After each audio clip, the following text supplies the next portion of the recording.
こんにちは、アンナスです。今日は、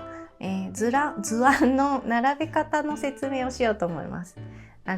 図案ってもともと構成されてるものをただ写すっていうのが一般的だと思うんですけど、慣れてくるとあっちの図案とこっちの図案と組み合わせて自分のオリジナルの図案オリジナルの図案っていうか、自分の並べ方とか、こっちは巾着で紹介してたけど、自分はちっちゃいトートバッグに刺繍したいから、じゃあちょっとサイズが合わないから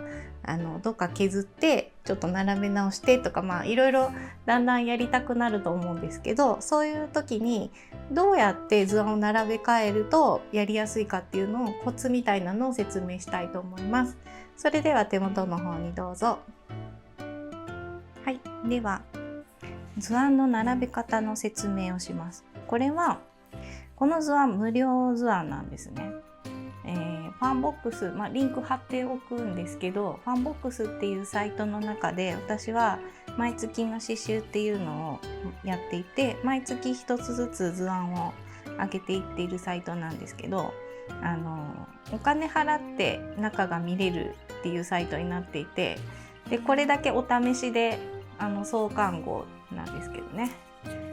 使えます。なので今日はちょっとこれを使って説明したいと思います。この図案気になる方はタダでダウンロードできて、しかもパンジーね、何回か動画でもやってるので、アンナスパンジとかで検索してもらうとやり方、刺繍の仕方も説明してます。例えば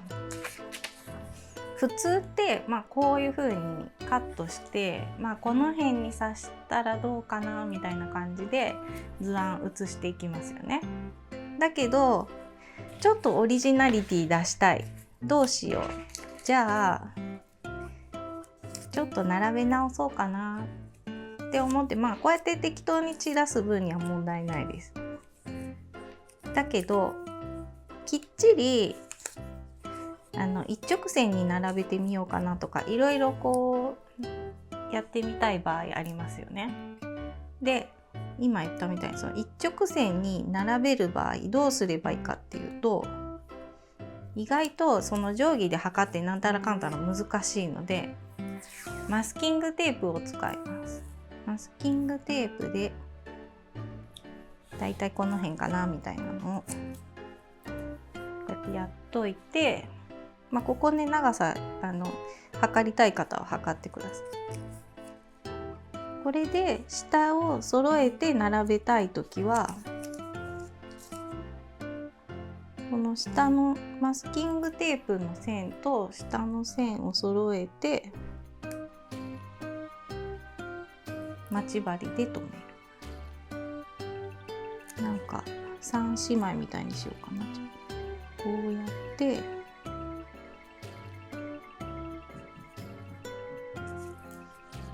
パンジー3姉妹みたいな感じにしたいなって思ったら、じゃあこうですね、こんな感じで下の線を、ここの線とこの一番下の絵の線をここを揃えるように、パソコンとかでやればちょっとできるんですけど、アナログでやる場合の話ですね。これで一つずつこの下にチャコペーパー入れて1個ずつ写していけば下が揃うので結構ピシッって感じになりますっていうのが一つ。あと普通に図案を写すとき、左右だいたいこれぐらいかなとかって結構手でやっちゃうんですけど、私手でやると結構ずれてるんですよね。だからだいたい何でもそうなんですけど、中心を作る。半分に折ると透けてるからだいたいでいいんですけど、こんなもんかな。真ん中をね、文字も含めてだから、ここの端とここの端が端っこと端っこですよね、この図案の。そこがだいたいちょっとずれてるかな。ちょっといこうか、これぐらいかな。で半分を決めて、で布も、半分、この折り目とこの折り目で、巾着ってこうやって絞るから、あんまり上にすると図案が見えなくなるので、ちょっと下あたりにしておいて、半分を決めたらパタッと広げて、で待ち針で固定する。そしたらあとこう下にチャコペーパーして写せば、結構これでね、中心揃えるだけで随分綺麗にバランスの取れた刺繍が図案が写せると思うので、このね中心は結構覚えておくとかなりいいと思います。マスキングテープはそんなに私は使わないですけど、この中心を折って揃えるのはもうほぼ毎回のようにやってるので、これは是非覚えてほしいですね。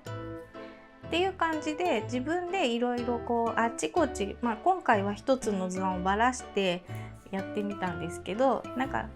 いろんな図案からあっちこっちちょっとずつこう自分で持ってきて並べてみるっていうのも面白いと思います。で、そういう時のコツとしては、これ前もどっかで説明した気がするんですけど、例えば同じレベル、同じサイズのものが並んでる時はそんなに深く気にしなくていいです。例えばパンジーもそうですけど、同じほぼ同じぐらいのサイズのお花が並んでる時は水玉模様みたいにポンポンポンポンって並べてしまっていいんですけど、結構重力を気にするんですね、私は。なんでかっていうと、重力、人間の目ってやっぱ地球に住んでいる以上、重力っていうのはもう切っても切り離せない存在なので、やっぱり重力大事なんですね。だから図案をたくさん入れたい時、例えばこの和の刺繍の本だと、このかぐや姫をめちゃくちゃ重いですね。これもうサテンステッチだらけ。こんなによく刺したのって私も思うんですけど、こういうのは下にできるだけ置く。だからなんか布とかに刺繍する時でもあんまり上にしないで、割と布の下の方に置くとなんか安心するんですよね。で、上はわざとこうちょっとこう竹の模様も透かせ、線で刺繍してちょっと透かし模様みたいにしたりとか、本当はね月とかいろいろやろうと思えばいくらでもできるんですけど、もうそこはねご想像にお任せしますって感じで何も刺してないんです。で、それでこの重みを全部下に下げるっていうのが私の中の基本です。これとかもそうですね。そうすると割とたくさん刺さなくてもバランスが取れるので、そうやって刺す量あんまり刺したくないからこう減らすっていうのもあるんですけど、これはしょうがないですね。鯉のぼりはもう並び順が決まってるのでっていう感じで、あと左右対称大事ですね。左右同じものを持ってくるっていうと結構安心するんです。だからデザインっていうのはいろいろあるんです。この左右対称をわざと外していい感じにするとか、これなんかもそうですね。左右対称じゃないけどなんかこうバランス取れてていい感じにするっていう方法もあるんですけど、それは上級になるので、まず左右対称しっかり決めるっていう図案にするとか、重力を下に下げる、わざと重いものを上に持ってきてその違和感がかっこいいみたいな図案とかもあるんですけど、それ難しいのでそういうのは目指さないで、あとはねこういう鳥とか飛行機とか空に飛ぶものとか宙に浮いているもの、蝶々とかっていうのはできるだけ上に持っていく。で、地面歩いているものはできるだけ下に持っていくみたいな感じで、これね均等に同じサイズのものが均等にある場合は均等でいいんですよ。同じ調子で並べればいいんですけど、そういう感じでちょっとその3つぐらい頭に、重力と左右対称となんか均等に同じものがあるものは水玉模様みたいに均等に並べる、均等に並べるみたいにするとうまくいきます。このね、均等に並んでますね。それでだいたいいけるかなと思います。この辺りもそうですね、均等に並んでますね。それで自分で好きなものを選んで、できるだけ重いものとかたくさん並べたいなっていうのはちょっと下目に置いておくといいと思います。ということで、ちょっと皆さんも少しアレンジしたいなっていう方はこれを参考にアレンジしてもらえるといいと思います。以上です。いかがでしたか？チャンネル登録といいねボタンをよろしくお願いします。それではさようなら。